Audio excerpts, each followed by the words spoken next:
Vous avez raison, cette semaine est une semaine très particulière, c'est une semaine de paix. Et Abu Dhabi et Paris sont la main dans la main pour s'engager dans ce combat pour la paix. Et la culture se veut messager de paix. Il y a 10 ans, le président Chirac, cher Mohamed, et toutes les autorités d'Abu Dhabi avaient cette vision de faire en sorte que parlent d'une même voix le monde de la culture et le monde de la diplomatie.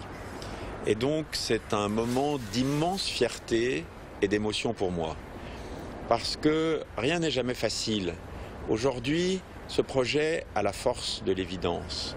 C'est un rayonnement mondial pour Abu Dhabi et aussi bien sûr pour la France. Il y a cet émerveillement du côté du peuple des Émirats arabes unis quant à ce projet qui se réalise. Il y a aussi cette volonté affichée tout le temps et consolidée des Émiratis sur le plan de l'ouverture culturelle. Et 10 ans après que il s'agit bel et bien avec ce projet de la plus grande exportation de la culture française vers le monde arabe ou vers le monde tout simplement.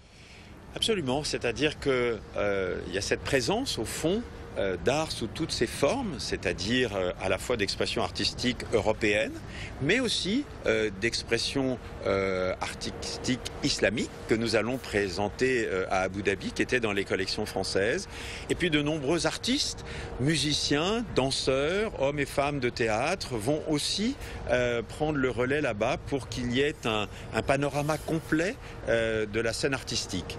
Et ça se veut une symétrie et une résonance.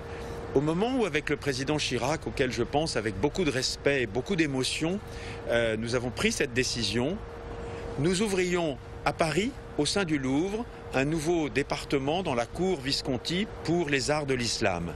En d'autres termes, ce qui importe pour nous, c'est le voyage. Le voyage des œuvres vers Abu Dhabi, le voyage de la culture de cette partie du monde vers notre pays.